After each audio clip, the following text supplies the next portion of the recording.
తాకట్లో ఉన్న బంగారాన్ని విడిపించి ఆ రోజున మార్కెట్ ధర కట్టి మిగిలిన డబ్బును మీకు అందిస్తుంది కొమ్మూరి గోల్డ్.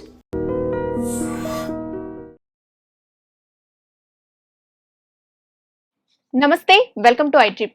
ఏప్రిల్ మాసంలో ద్వాదశ రాశుల వారికి ఏ విధంగా ఉంటుందో తెలియచేయడానికి ఈరోజు మనతో పాటు ఉన్నారు జ్యోతిష రత్న జ్యోతిష చక్ర వైభవ నిపుణులు డాక్టర్ రాళ్లపల్లి రవికుమార్ గారు. వారితో మాట్లాడి తెలుసుకుందాం. నమస్తే గురుగారు. నమస్కారం అమ్మా. గురుగారు, ఏప్రిల్ మాసంలో ద్వాదశ రాశుల్లో నవగ్రహాలు ఏ ఏ స్థానాల్లో ఉంటాయి? తప్పకుండా అమ్మా. శరదిందు సమాకారే పరబ్రహ్మ స్వరూపిణి వాసరాపీఠ నిలయ సరస్వతి నమస్తుతే. ఐడ్రీమ్ ప్రేక్షకులకి నమస్కారం. ముందుగా ప్రతి నెల అంటే మనం మాస ఫలితాలు చెప్పుకుంటున్నాం కాబట్టి అసలు ద్వాదశ రాశుల్లో నవగ్రహాలు ఎక్కడ ఉన్నాయి కూడా చెప్పుకుంటే మంచిది. చంద్రుడు అనుకోండి ప్రతిరోజు ఒక నక్షత్రంలో ఉంటాడు. సో చంద్రుడు అనేవాడిని పక్క పెట్టండి. ఫస్ట్ సూర్యుడితో స్టార్ట్ చేద్దాం. సూర్యుడు వచ్చేసి మనకి ఏప్రిల్ 15 నుంచి మే 14 దాకా ఇంచుమించుగా మేషరాశిలో ఉంటారు. సో సూర్యుడు ఉచ్చస్థానం అయినట్టమాట. అందుకే మనకి ఏప్రిల్ 15 టు మే 15 ఎండలు ఎక్కువగా ఉంటాయి అన్నమాట. సూర్యుడు భగభగ మండడానికి గల కారణం సూర్యుడు ఉచ్చస్థానంలో ఉండడం అన్నమాట. అది అక్టోబర్ 15 టు నవంబర్ 15 రవి నీచలో ఉంటాడు, అందుకే చలి ఎక్కువగా ఉంటుంది. బట్ ఫస్ట్ ఏప్రిల్ 15 టు మే 15 ఏమో రవి ఉచ్చస్థానంలో ఉన్న మేషరాశిలో ఉంటాడు. నెక్స్ట్ వచ్చేసి మనకి కుజుడేమో మీన రాశిలో ఉన్నారండి. అలాగే రాహు వచ్చేసి మనకి కుంభరాశిలో ఉన్నారు. గురువు వచ్చేసి మనకి మిథున రాశిలో ఉన్నారు. అలాగే శని వచ్చేసి మనకి మీన రాశిలోకి ప్రవేశించాడు ఆల్రెడీ. సో బుధుడు వచ్చేసి మనకి 10వ తారీఖు నుంచి 10వ తారీఖు ఏప్రిల్ నుంచి నీచ స్థానమైన మీన రాశిలో ఉంటారన్నమాట. మెయిన్గా ఈ బుధుడు నీచలో ఉండడం వల్లనే సో ఈ స్టాక్ ఎక్స్చేంజ్ అంతా పడిపోవడం, వ్యాపార నష్టాలు కలగజేయడం ఇవన్నీ జరుగుతుంది. ఎందుకంటే బుధుడు మెయిన్గా వ్యాపార కారకుడు, అలాగే మెయిన్గా స్టాక్ ఎక్స్చేంజ్, డబ్బులు, మనీ ఇవన్నిటి కూడా కారకుడు అన్నమాట. సో అందుకే పతనం ఇవన్నీ కూడా జరుగుతున్నాయి, స్టాక్ ఎక్స్చేంజ్ ఇవన్నీ కూడా. సో బుధుడు వచ్చేసి నీచ స్థానంలో ఉంటాడు. మళ్ళీ కేతు వచ్చేసి మనకి సింహరాశిలో ఉంటారు. శుక్రుడు వచ్చేసి మనకి 19 ఏప్రిల్ నుంచి వృషభ రాశిలోకి స్వస్థానంలోకి ప్రవేశిస్తున్నాడు. ఇది కాకుండా మెయిన్గా రాహు కేతువుల మధ్యన గ్రహాలు ఏం లేవు. అంటే అన్ని గ్రహాలు సవ్యంగా తిరుగుతాయి కనుక రాహుకేతులు మటుకు అపసవ్యంగా తిరుగుతాయి, యాంటీ క్లాక్ వైజ్. సో ఈ రాహుకేతుల మధ్యన గ్రహాలు ఏం లేవు కాబట్టి మెయిన్గా ఈ ఉత్పాతాలు అంటే మెయిన్గా మనకి జరిగే ఈ నష్టాలు అంటే ఎర్త్క్వేక్స్ కానివ్వండి, అలాగే మెయిన్గా వాల్కెనోస్ ఎరప్ట్ అవ్వడం కానివ్వండి, ఈ యుద్ధం జరగడం కానివ్వండి, ఇవన్నీ కూడా జరుగుతాయి. ఇవన్నీ కూడా ఏంటంటే జూలై దాకా ఇంచుమించు జూలై 30 తారీఖు దాకా ఈ కాలసర్పదోషం అంటారన్నమాట. రాహుకేతుల మధ్యన గ్రహాలు లేపడం, ఈ కాలసర్పదోషం వల్లనే ఇలాంటి యుద్ధ వాతావరణం జరగడం, నేచురల్ కెలామిటీస్ రావడం, అగ్ని ప్రమాదాలు జరగడం ఇలాంటివన్నీ జరుగుతుంటాయి. సో జూలై 31కి అవన్నీ కూడా వెళ్ళిపోతాయి. ఇవండి నవగ్రహాలు ద్వాదశ రాశిలో ఈ స్థానాల్లో ఉన్నాయి. గురుగారు, ఏప్రిల్ మాసం వృశ్చిక రాశి వారికి ఏ విధంగా ఉండబోతుంది? తప్పకుండా వృశ్చిక రాశి అనగానే మనకి విశాఖ 4వ పాదం, అనురాధ 1, 2, 3, 4 పాదాలు, జ్యేష్ఠ 1, 2, 3, 4 పాదాలు, ఈ నక్షత్రాల సమూహంతో మనకి వృశ్చిక రాశిలోకి వస్తుంది. వీరికి వచ్చేసి ఇష్టమైన దేవుడు వచ్చేసి వినాయకుడు, అలాగే వెంకటేశ్వర స్వామి, అలాగే దత్తాత్రేయ స్వామి. వీరికి మెయిన్గా చంద్రుడు నీచస్థానంలో ఉంటాడు. చంద్రుడు మనస్కారకుడు, బుద్ధికారకుడు, అలాగే మాతృకారకుడు ఇందాక చెప్పుకున్నట్టు. సో చంద్రుడు నీచలో ఉండడం వల్ల విపరీతమైన ఆలోచన, అధైర్యం, స్ట్రెస్, స్ట్రెయిన్, మానసిక ఆందోళన, అనుమానం ఉండడం, విపరీతమైన ఎక్కడ ఏం లేకపోయినా ఇక్కడ ఏదో ఉంది, ఇక్కడ ఏదో జరిగిపోతుందని భ్రమపడడం, బాధపడడం ఇవన్నీ ఎక్కువగా ఉంటాయి. సో వీరికి మెయిన్గా ఏంటంటే పరిహారాలు 2 పర్మనెంట్గా చెప్పుకోవాల్సింది.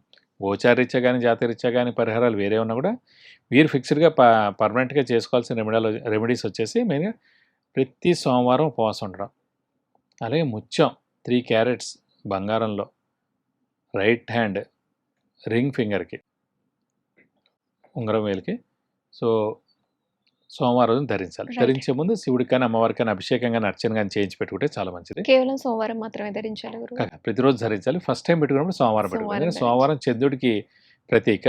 చంద్రుడు మెయిన్గా ముత్యం కాబట్టి చంద్రుడికి మెయిన్గా మనం పెట్టుకునే ఈ స్టోన్ జీవితం మొత్తం పర్మనెంట్గా ఉంచుకోవాలి. ఎవరైనా చనిపోయినప్పుడు అక్కడికి వెళ్ళినప్పుడు మటుకు ఈ స్టోన్ తీసేసి వెళ్ళాలి. ఎందుకంటే అక్కడికి వెళ్ళినప్పుడు ఏమవుతుంది, మొత్తం అందరూ బాధలో ఉంటారు అన్నమాట. సో మనం ఒక స్టోన్ పెట్టుకుని వెళ్ళినప్పుడు ఏమవుతుందంటే ఆ బాధ అంతా కూడా దీనికి అట్రాక్ట్ అయిపోద్ది. సో మనం ఎక్కువగా బాధపడాల్సిన సమయం వస్తుందన్నమాట. అందుకే స్టోన్స్ అస్సలు పట్టుకెళ్ళవు. ఎందుకంటే ప్రతి స్టోన్కి 5-6 ఏళ్ళు బలం ఉంటుంది, తర్వాత తగ్గుతూ ఉంటుంది. ఒక వజ్రం మటుకు ఎప్పటికీ తగ్గదు. అలా చెప్పి పెట్టుకుని వెళ్ళాలని కాదు, కానీ ఏ స్టోన్ కూడా పెట్టుకుని వెళ్ళకూడదండి చావు ప్లేసెస్లో కానీ ఎక్కడ కానీ. సో మన స్టోన్ తీసేసి వెళ్ళాలి. మన తర్వాత వచ్చిన తర్వాత తలస్నానం చేసేసి కొంచెం దేవుడి దగ్గర మళ్ళీ పెట్టి మనం చేతికి పెట్టుకుంటే మంచిది. కాబట్టి ఇవి 2 పరిహారాలు ఖచ్చితంగా పాటించాలి. ప్రస్తుతం ఏంటంటే పంచమ స్థానంలో శని ఉన్నాడు, పర్వాలేదు. చతుర్థ స్థానంలో రాహు కొంచెం ప్రాబ్లమేటికే. అలాగే అష్టమంలో గురువు కూడా మిశ్రమ ఫలితాలు ఇస్తాడు. అంటే అష్టమంలో గురువు ఉన్నాడు అనుకోండి, మామూలుగా అష్టమ స్థానం అనేది ఆయుష్ స్థానం, అలాగే డిలేస్కి స్థానం, అలాగే యాక్సిడెంట్స్కి స్థానం. అలా అని చెప్పి ఏదో యాక్సిడెంట్ అవుతుంది, ఆయుష్ తగ్గుతుంది అనేం కాదు. ఎందుకంటే శుభగ్రహమైన గురువు ఉన్నాడు కాబట్టి ఇవన్నిటించి ప్రొటెక్ట్ చేస్తాడు. ఇంకా శుభగ్రహం, దైవానికి అధిపతి గురువు, మెయిన్గా బృహస్పతి కాబట్టి అతను హెల్పే చేస్తాడు. సో ఇలాంటివి ఏం జరగకుండా ఉంటాడు. కానీ బలం తగ్గుతుంది. దైవబలం అనేది ఉన్నా కూడా గురుబలం అనేది కూడా తక్కువగా ఉంటుంది అష్టమ స్థానంలో ఉన్నందుకు. సో వాళ్ళకి వచ్చేసి మళ్ళీ జూన్ 2 నుంచి గురుబలం స్టార్ట్ అయిపోతుంది మళ్ళీ. సో ఈ 2 నెలల మటుకు కొంచెం దైవబలం అనేది తక్కువగా ఉంటుంది, మిశ్రమంగా ఉంటుందని చెప్పుకోవాలి. సో శ్రమకాలం ధనం వ్యర్థమయ్యేందుకు అవకాశం ఉంది. అవసరానికి డబ్బులు సమకూరు, రావాల్సిన బాకీలు ఆలస్యం అవుతాయి. బాకీలు వాళ్ళు ఎవరైతే మనకి డబ్బులు ఇవ్వాలో వాళ్ళు ఏడిపిస్తూ ఉంటారు, మనం కొత్త అప్పులు చేయాల్సి ఉంటుంది. సో ఇలా మిశ్రమంగా ఉంటుందని చెప్పుకోవాలి ధనుసు రాశి వారికి వృశ్చిక రాశి వారికి ఈ మాసం అంతా. అయితే గురుగారు వీరికి ఆర్థికంగా ఇంకా మెరుగయ్యే అవకాశాలు ఉంటాయంటారా? ఆర్థికంగా బాగుండాలంటే ఎప్పుడు కూడా అండి 2, 5, 7, 9, 11 స్థానాల్లో గురువు ప్రవేశించినప్పుడు ఆ సంవత్సర కాలం అంతా బాగుండడం. సో ప్రస్తుతం అష్టమంలో ఉంది కాబట్టి అష్టమం ఆల్రెడీ డిలేస్ అని చెప్పుకున్నాం. ధనకారకుడే గురువు. అలాంటి దానికి ఆర్థికంగా ఎలా ఉంటుందని మీరు అడిగారు. సో ఆర్థికానికి మెయిన్గా బాగుండాల్సిన గ్రహమే గురువు కాబట్టి అష్టమంలో ఉన్నాడు కాబట్టి మిశ్రమ ఫలితం అనమాట. కొత్త అప్పులు కూడా చేయాల్సి ఉంటుంది, డబ్బులు చేతిలో నిలబడవు, అనవసరమైన ఖర్చులు వస్తుంటాయి. ఇంట్లో ఏదో ఒకటి చిన్న చిన్న ప్రాబ్లమ్స్ ఇందాక చెప్పుకున్నాం చూడండి, ఆ ఫ్రిడ్జ్ పాడైపోవడం, ఆ ఏసీ పాడైపోవడం, బండి పాడైపోవడం. సో మళ్ళీ కొత్తదైనా కొనాలి, లేదంటే దాన్ని బాగు చేయించాలి. కొత్తది కొనాలంటే ₹1000, బాగు చేయించాలన్నా కూడా మినిమం ఎన్నో ₹1000 అవుతుంది. సో ఏం చేయాలో తెలియని పరిస్థితి అన్నమాట. పోన్లే అని చెప్పి దాన్ని ఇంకా పెండింగ్ పెట్టడం, పోస్ట్ పోన్ చేయాల్సి ఉంటుంది అన్నమాట. సో అనవసరమైన ఖర్చులు ఉంటాయి. ఇవన్నీ కూడా ఖర్చులు తగ్గి మంచి ఆర్థికంగా బాగుండడానికి మటుకు జూన్ 2వ తారీఖు రావాలి. సో అప్పటిదాకా మిశ్రమంగా ఉంటుందని చెప్పుకోవాలి. ఆరోగ్యం ఏ విధంగా ఉంటుంది గురుగారు? ఆరోగ్యం మటుకు బాగానే ఉంటుందండి. ఎందుకంటే శని గ్రహం బాగానే ఉన్నాడు, రవి గ్రహం అతను ఉచ్చ స్థానంలో ఉన్నాడు కాబట్టి ప్రస్తుతం ఏప్రిల్ 15 నుంచి ఆరోగ్యపరంగా మటుకు బాగుంటుందని చెప్పుకోవాలి. అయితే ఈ మాసం ఎలాంటి పరిహారాలు చేసుకుంటే వారికి మంచి జరుగుతుంది? ప్రస్తుతం ఈ 2 నెలలు గురువు అష్టమ స్థానంలో ఉన్నందుకు ఏంటంటే ప్రతి గురువారం ఉపవాసం ఉండడం, దత్తాత్రేయ స్వామి అష్టోత్తరం ప్రతిరోజు చదువుకుంటూ ఉండడం, ప్రతి గురువారం దత్తాత్రేయ స్వామి టెంపుల్కి వెళ్ళి 41 ప్రదక్షిణాలు చేసి వీలైతే అభిషేకం కానీ అర్చన కానీ ఆ దత్తాత్రేయ స్వామికి మీ పేరు నక్షత్ర గోతనామాలతో చేస్తే మీకు అన్ని విధాలా మంచి చేకూరుతుంది. ధన్యవాదాలు గురుగారు. నమస్కారం. విన్నారు కదా గురుగారు చెప్పిన ద్వాదశ రాశుల ఫలితాలు మరియు పరిహారాలు. మీరు కూడా ప్రత్యేకంగా వివాహం మరియు వ్యాపారం, విద్య, ఉద్యోగం, అలాగే గృహయోగం, సంతానయోగం ఇలాంటి వివరాల కోసం గురుగారితో మాట్లాడాలి అనుకుంటే కింద స్క్రోల్ చేసే నెంబర్కి కాల్ లేదా వాట్సాప్ చేసి గురుగారు అపాయింట్మెంట్ తీసుకోండి. మరొక కార్యక్రమంలో మళ్ళీ కలుద్దాం. నమస్కారం. And for more videos, Please subscribe to iDream. Please subscribe to iDream. Please subscribe iDream. And please subscribe to iDream. For more videos, subscribe to iDream. please like, share and subscribe to the channel. Congratulations, iDream. Subscribe to iDream. Subscribe to iDream. So subscribe to iDream Media.